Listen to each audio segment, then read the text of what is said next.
Hello. Hello. How are you doing? Good to see you. Yeah, you too. I'm doing pretty well. Got the heater on. How about you? I'm doing really great. Now I'm perfect. I'm seeing you here. Thank you very much for being here again on Borna Kazerani's show, second season. Appreciate that. So what we gonna watch? What we gonna hear? What you gonna sing tonight?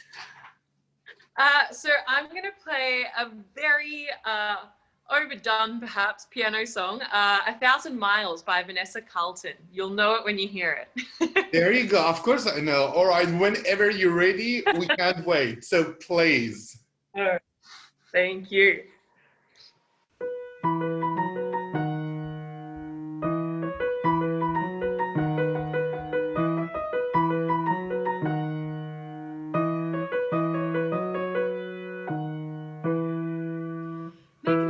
Downtown, I'm walking fast, faces passing, I'm homebound. Staring blankly ahead, making my way, I'm making my way through the crowd.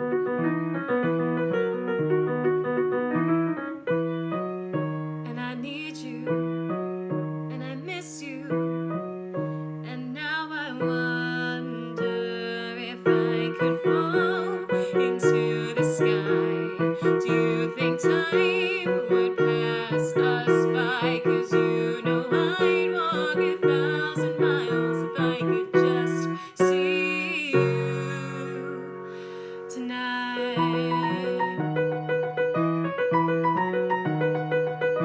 It's always times like these when I think of you, and I wonder if you ever think of me. 'Cause everything's so wrong and I'm holding on, I'm living in your precious memory.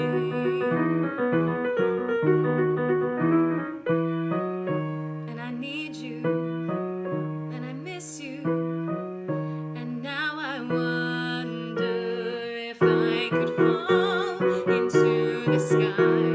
Do you think time would pass us by? 'Cause you know I'd walk 1,000 miles if I could just see you.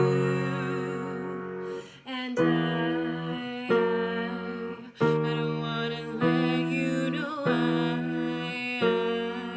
I drown in your memory. I don't wanna let this go. I don't.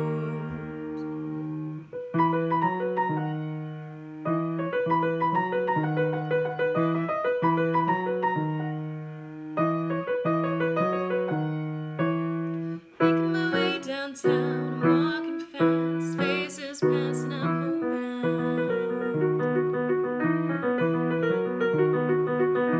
Staring blankly ahead, I'm making my way, I'm making my way through the crowd.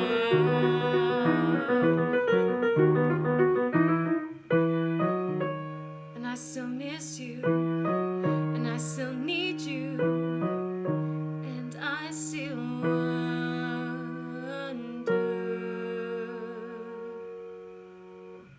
if I could fall into the sky. Do you think time would pass us by? 'Cause you know I'd walk 1,000 miles if I could just see you. If I could fall into the sky, do you think time would pass us by? 'Cause you know I'd walk 1,000 miles if I could just see you. If I could just hold you. If I could just feel you tonight.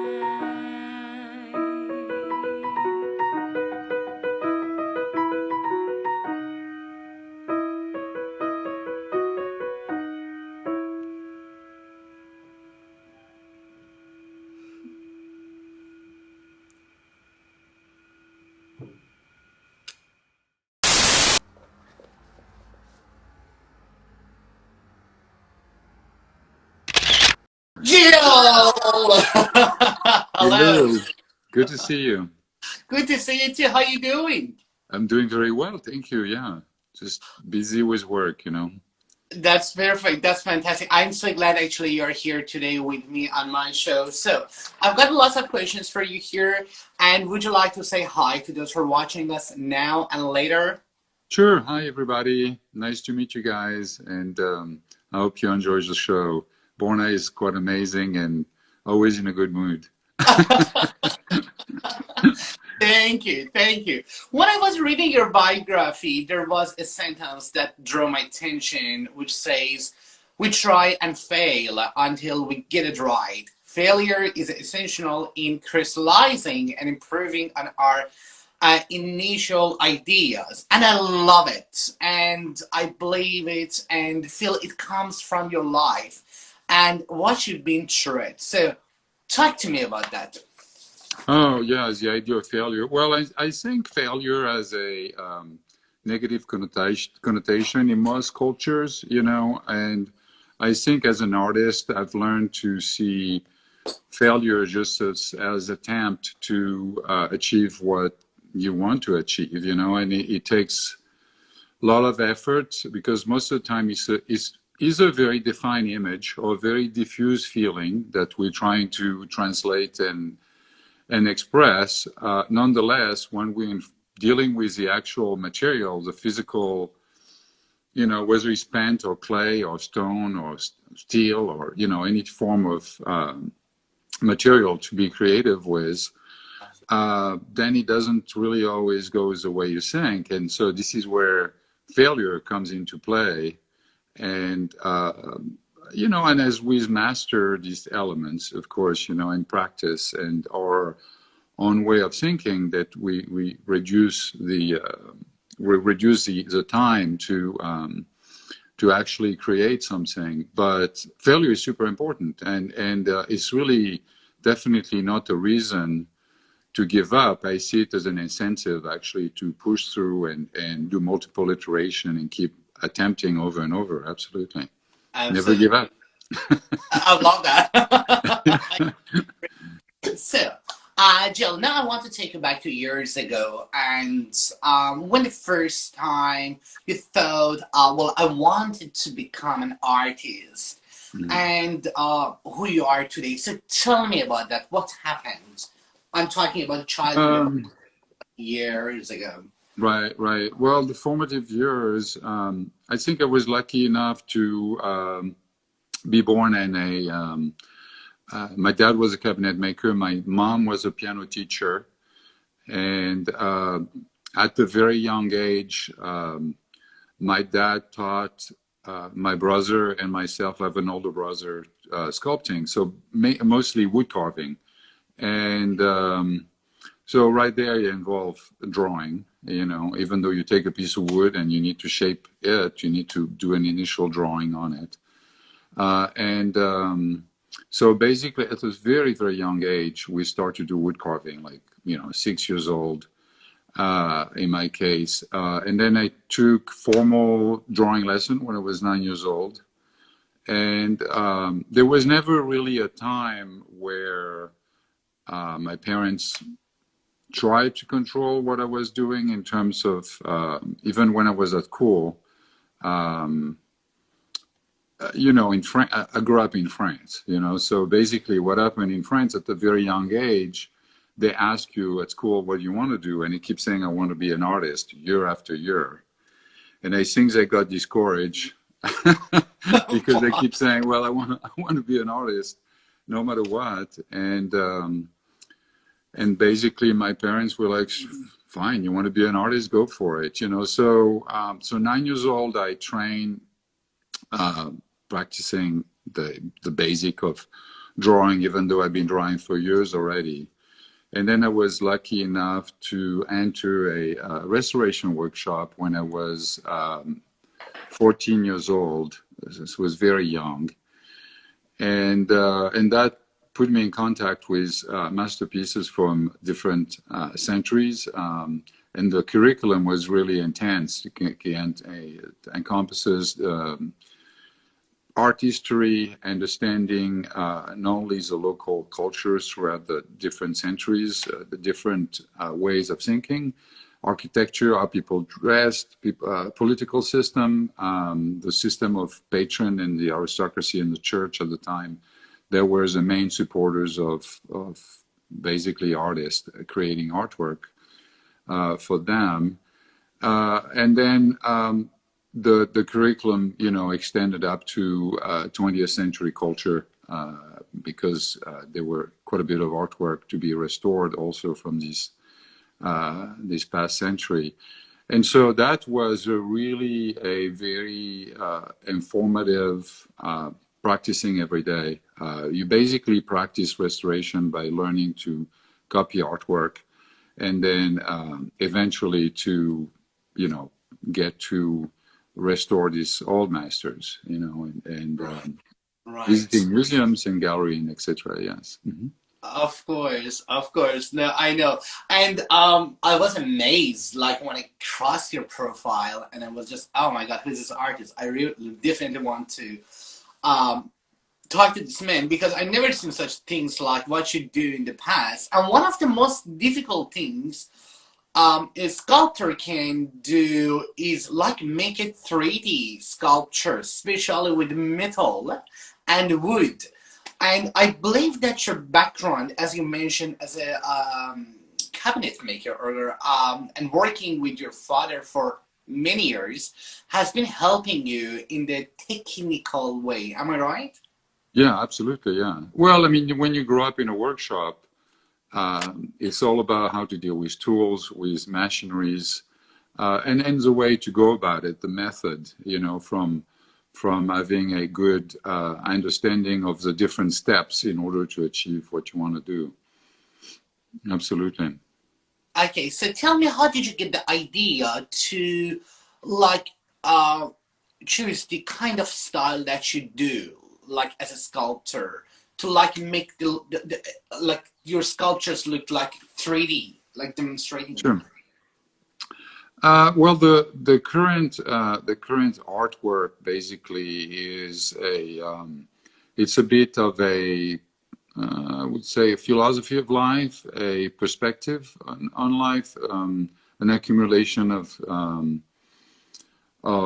point of views and experience, I guess. And what I think the main drive right now with the current sculptures, like let's illustrate that with like the flow theory, which, since you mentioned metal, it's in stainless steel basically. And so I've always been inspired by emotion and sensations and what's going on through our brains, and also a lot of observation based on, the flow of nature. You're gonna see erosions patterns. You're going to see the wind pushing on the tree and making different patterns throughout the leaves and the grass. The erosion over time, the growth process of trees and vegetations and seashells and all of that. So that has been a huge inspiration for me to see beyond the physical appearance of things and try to express energy and sensations and emotions. And the flow theory basically represent that, in a sense that I use these ribbons of steel to basically recreate this kind of like a neural patterns, that goes through us and makes us perceive the world the way we see it. Anyway, you could. Yeah. There's a lot to say. Yeah, and I've kind of been through every single of your sculpture and was looking them closely. So another thing that I've noticed in your sculpture is that you make faces with closed eyes, and the same face is used in a different way in another sculptures.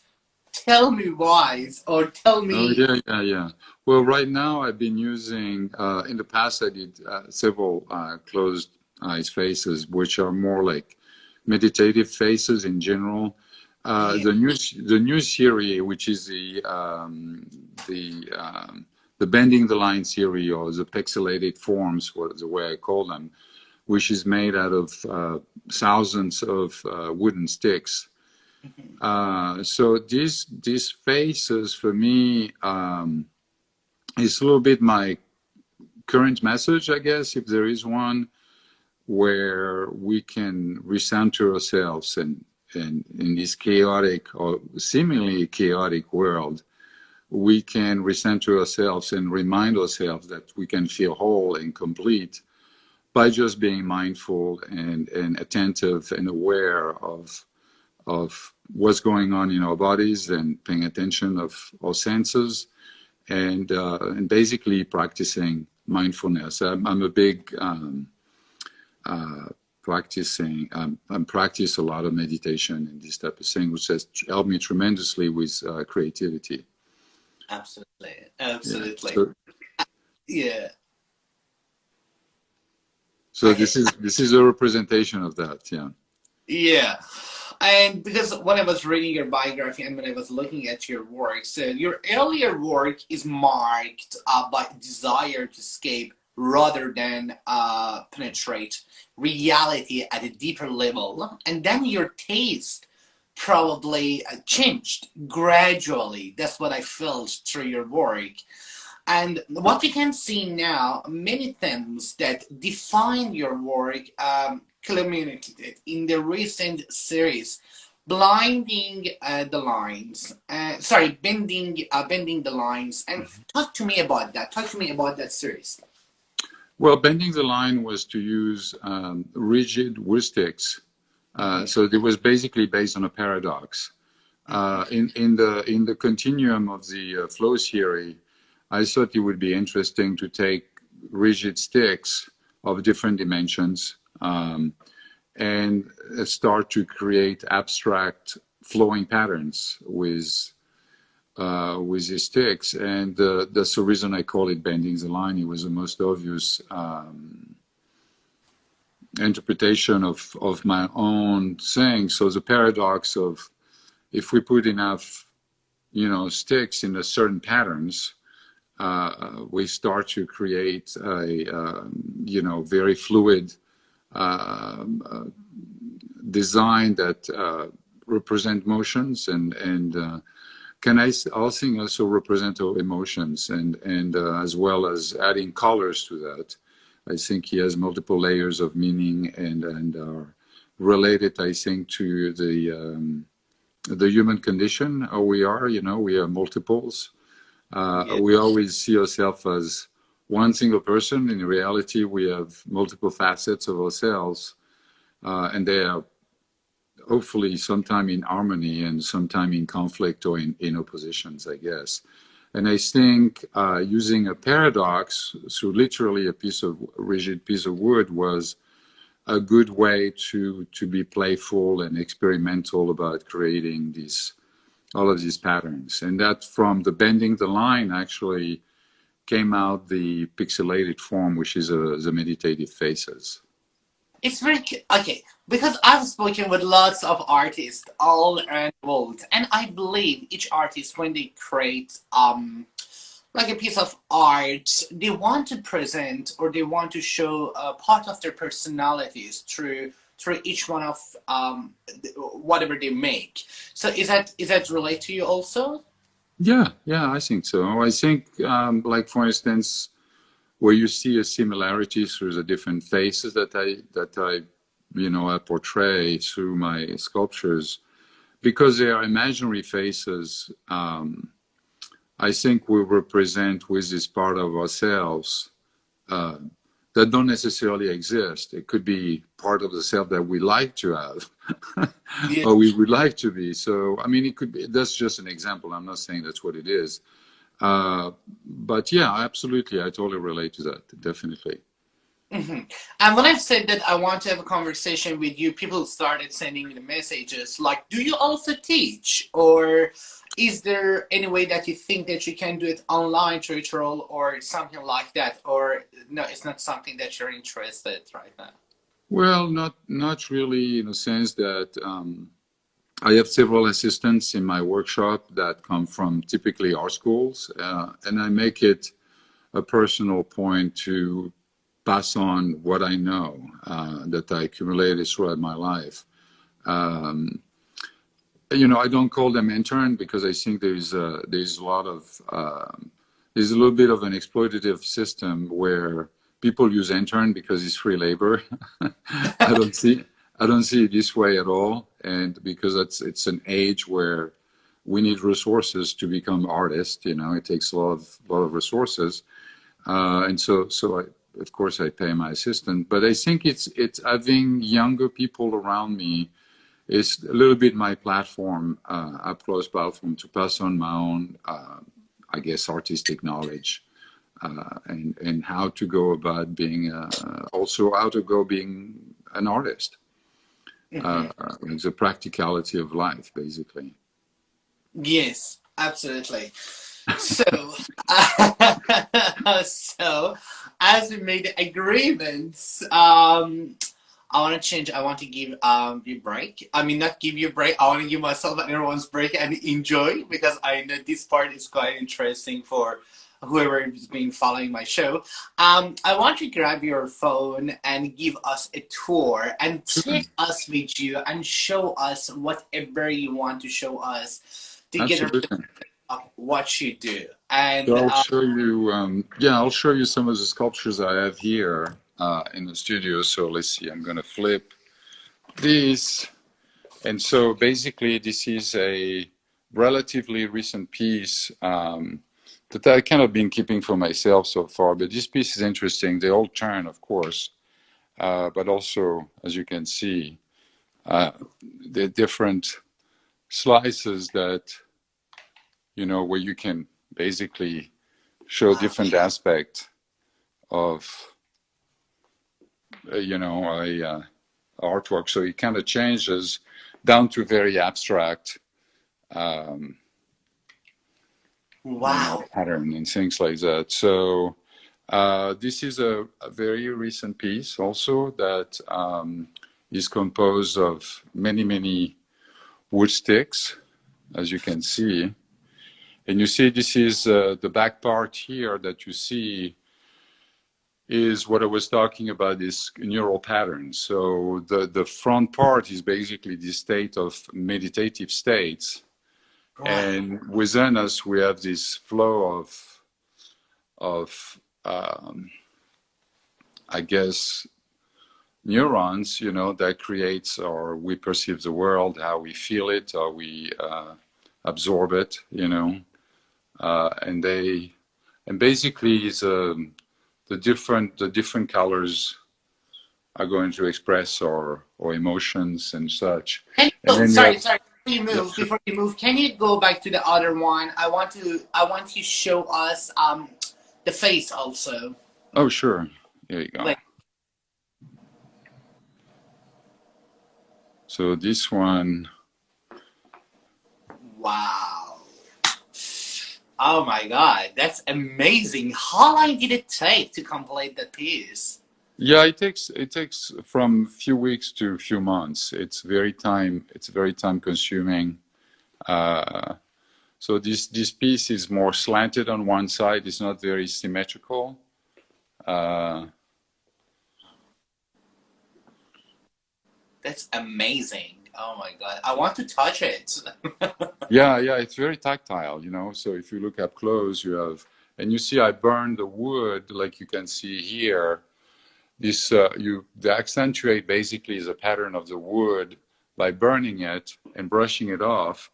So when I come back with paint on it, it creates asperities to catches the paint basically. And then here you have like a typical bending the line. That's an abstract piece. It's a wall piece. So in this case, it's kind of a standalone wall piece that is also, so this is a paradox that I was talking about, to create, these flowing patterns with the sticks basically. So it's composed also of little cubes, and it's all maple wood. So this is a very hard wood. Wow. So, I mean, I've, you know, there's artwork everywhere. So Show us. I love that. so this is a piece called, that was part of the Cubist series, where I basically, it's wood, basically wood and resin. So the white shapes you see compose a face. And so you can see, you can understand that it's a face when you look at the profile. You know, and then because I'm passionate about architecture, that has been an opportunity to each of these square, what I call square, is basically a mini architectural piece that I compose, you know, in various different patterns. Is that wood or is that metal? So this is wood, but what you see here, this is basically resin and paint, and the white parts, meaning like these parts, is wood. So it's basically carved wood. And what is the story behind that sculpture? So that was like purely a fun experiment to create a to recompose a face. You know, I think it's based on the idea that we are, you know, there's multiple facets of how we are, our personalities, and what makes us. And that was a purely gratuitous way to play with different forms and different shapes. Some of them are very simple, you know, some of them are much more complex. But yeah, so it's more of a fun piece, and then you have smaller pieces like that, which also are, that's part of the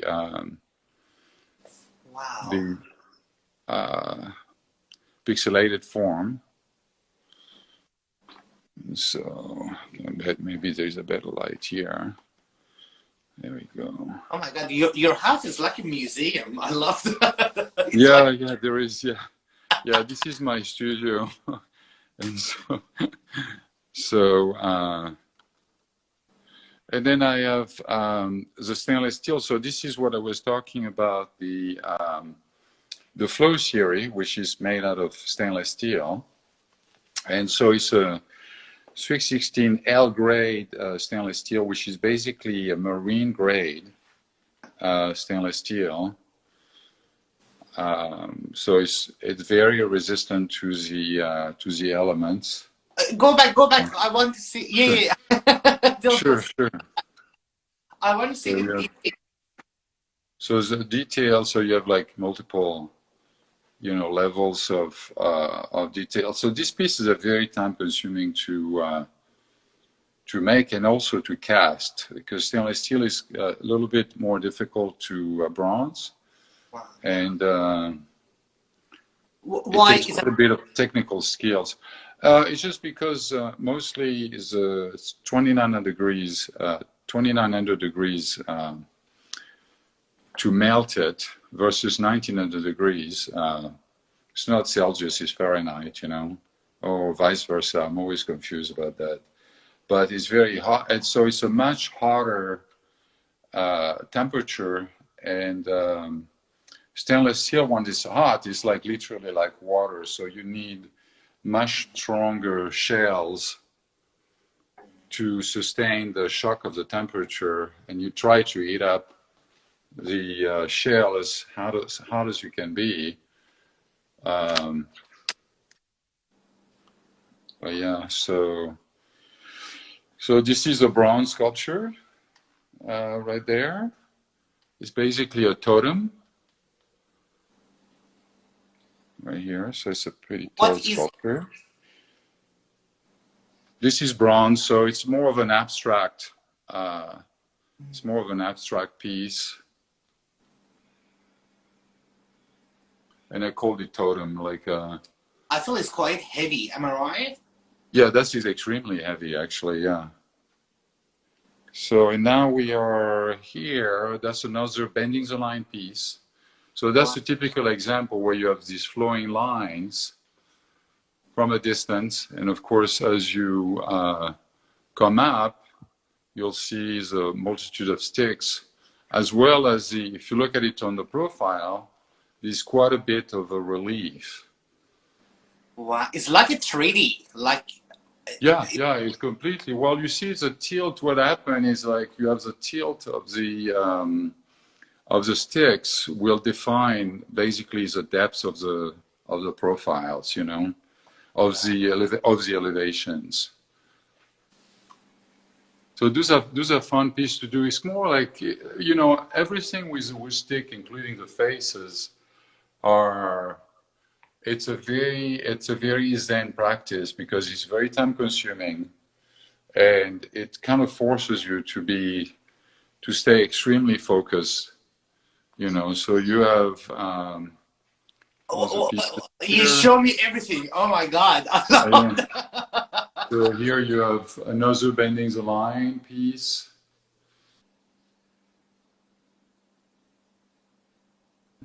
It's very abstract. You know, and it's also a great play of colors, and because the tilt of the wood reflect the paint differently. No, well, actually, it's not that. No, the tilt of the wood, the paint will reflect colors differently depending the composition, and then you have the wall pieces, which are basically masks. It's a mask series that also composed of many wood sticks, but they're definitely on a smaller size. Wow. And they're all wood. They're wood, yeah. And this is like extremely low tech. It's basically wood sticks, glue, and a few nails. You know, so a lot of patience. And different features, different morphologies, you know, and that's the part that I like about these meditative phases. It allows me to continue studying, you know, our features and the different morphologies. This is a painting, an oil painting. And you one. So this is.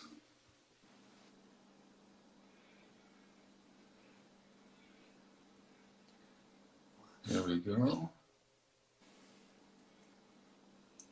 And then you have, you go outside. So we're going outside now, and I'll show you a few pieces. So here you have a bronze sculpture. So this is basically a sculpture garden that, you know, I constantly add stones and different elements to it, but we'll go through it. This is an older bronze sculpture that I keep in the garden.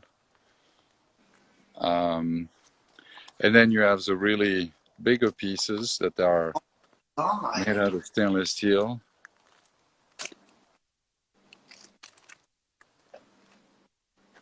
Wow, it's quite large and big. Like... Yeah, this is very large. Yeah, it's about my size, you know.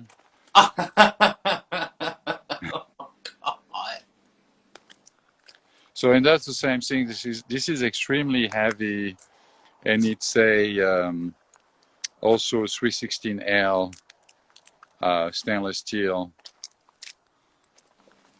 So you have all of these flowing patterns that represent, you know, flowing energy. It could be also flowing sensations. So I'm trying to infuse my pieces with a sense of motion also, where it's about, you know, everything changes all the time. And here you have a basically an inverted pyramid, where it's a direct symbolic expression of the multiple layers of our mind, like, you know, the analogy of the onion. So the subconscious, the psyche. So I guess I'll walk you through the garden. you know, try to do it rapidly. I love where you live. Goodness me. Yeah, this is very nice. This Texas is hot in the summer, of course, you know, but they have a lot of rocks. So I'm trying to take advantage of this. This is a piece of functional art. It's basically a chair, based also on the concept of the flow theory. And that is definitely a reflection of my childhood of training, you know, in a restoration workshop to, whoops, there you go. Be careful, don't fall. I know. Oh my God. Amazing. Wow. So that's, and then you have another piece here. I don't have many pieces right now in the garden, but that's another stainless steel piece. Oh, wow. Right there. That's amazing. Wow. So this one is a bit about showing our duality, you know, where you have, on one side, you have like these really fine flowing lines. And the other side, you have a more abstracted. One's got the open eyes, so. Pattern, yeah. What is the one in the head? Is that a glass that you use, or? No, this is well, the reflective part. What you see is that the polished part of the stainless steel. So you can polish stainless steel to a glass finish, you know, or super reflective, or in that we play with that. For instance, you see here you have like a polished line, but the inside is not as polished. So it's a way, it's equivalent of creating different textures.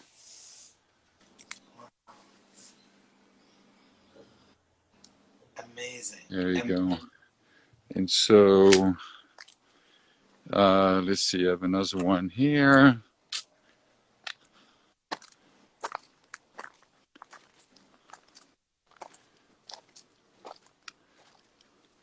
So this is a larger version of the piece you saw inside. It's called The Wind.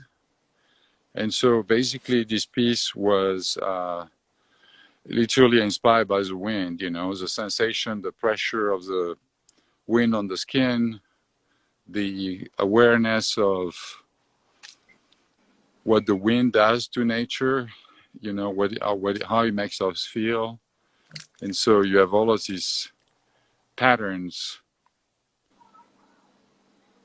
that emerge out of these sensations and observations, and you know, and inside here I will show you the upper part of the head. There was like a preview of the like the neural pattern, a little bit like in the piece, the new pieces are from the pixelated forms, where right here it's almost like a neural pattern.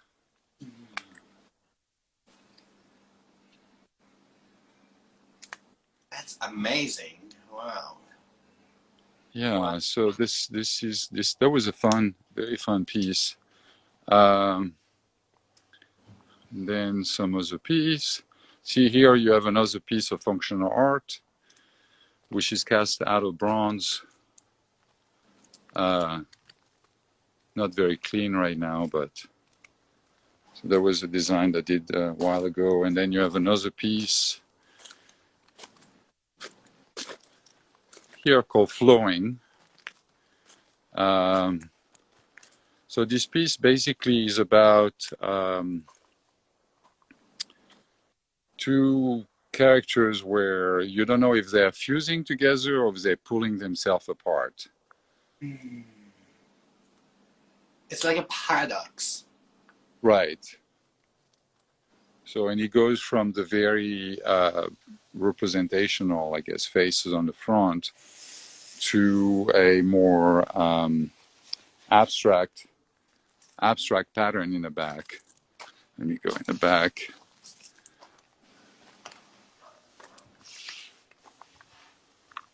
See right there. So this is like a representation of the energy that this interaction creates. It's amazing. Wow. So yeah, so it's a nice way to experiment, and I think that's about it that I have. That's it. Right here. So, is your workshop close to, like, is located at where you live, or is it like somewhere else? No, the workshop is on the property, for sure. And then another time we definitely can have a tour if you would like. Sure.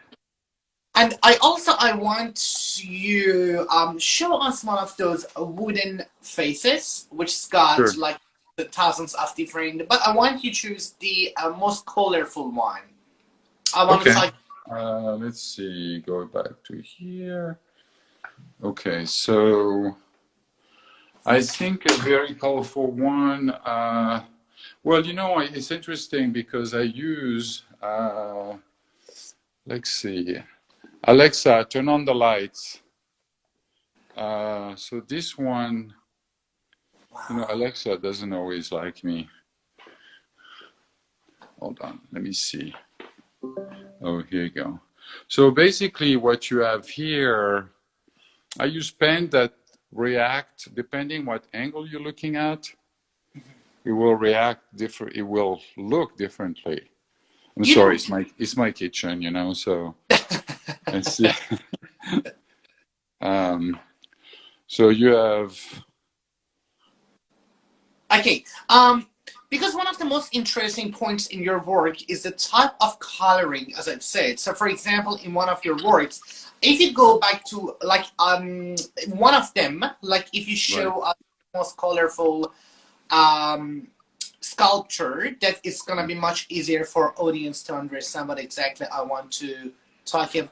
Can you show us one of those colorful sculpture again? I want to. Let's see what I have. Or any one of them's got a few different colors. Yes, I mean, a lot of the pieces I have right now are in the blue. Let's see. I have. Okay, this one. That one was good. Or Which one? Well, here I have another piece here. I went through a phase where I did few emojis. You know? Okay. Okay. So. And this one has an interesting color palette.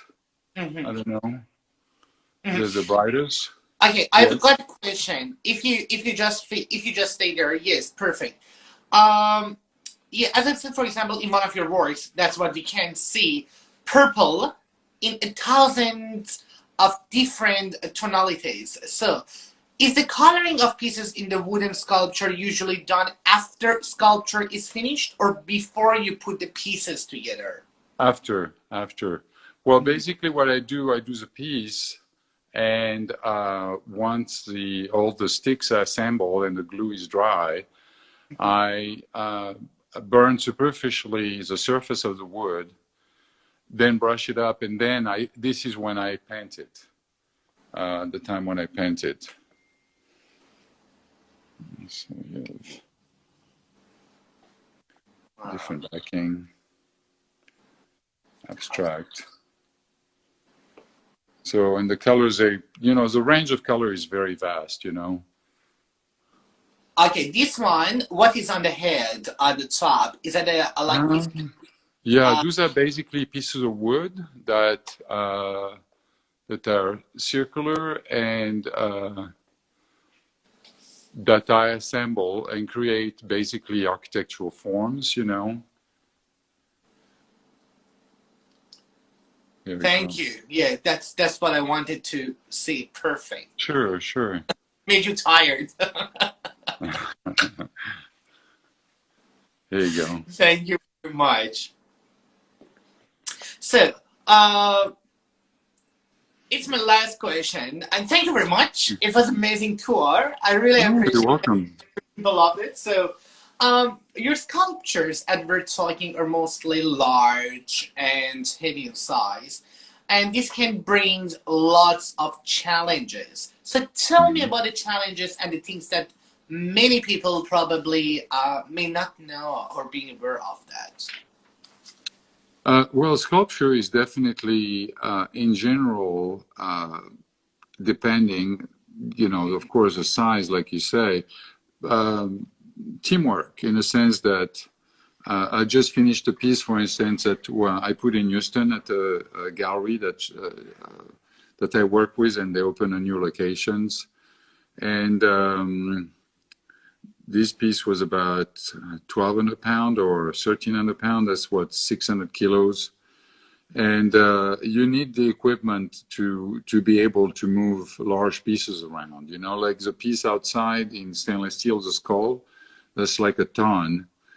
It's exactly 1 ton. So you need not only manual labor, but also the equipment to move it around, So in general, working with foundries, for instance, you need to learn teamwork because you work with heavy duty equipment, and it's a specialized thing. So I work with foundries all the time, and it takes an enormous amount of labor and infrastructure. Absolutely. Well, Gil, it was an amazing conversation with you, and I'm so privileged that I've had you here on my show. I really, really, really, really appreciate that. And before I'm gonna wrap it up, is there anything else that you want to say that I probably didn't ask you? Yeah, no, thank you for the opportunity. It's a pleasure to know you, of course. I love your shows, and I really enjoy your attitude and your enthusiasm for life and and happiness. It's such a crazy situation that we every single of us actually struggle on this beautiful planet. But thank you, I really appreciate it. I hope one day in the reality. Sure, absolutely. Well, thanks again, and thanks everybody for watching. I really appreciate it. No problem, and I will catch you soon. Thank you very much. I'm going to say goodbye now. Take care. Thank you. Bye. Bye.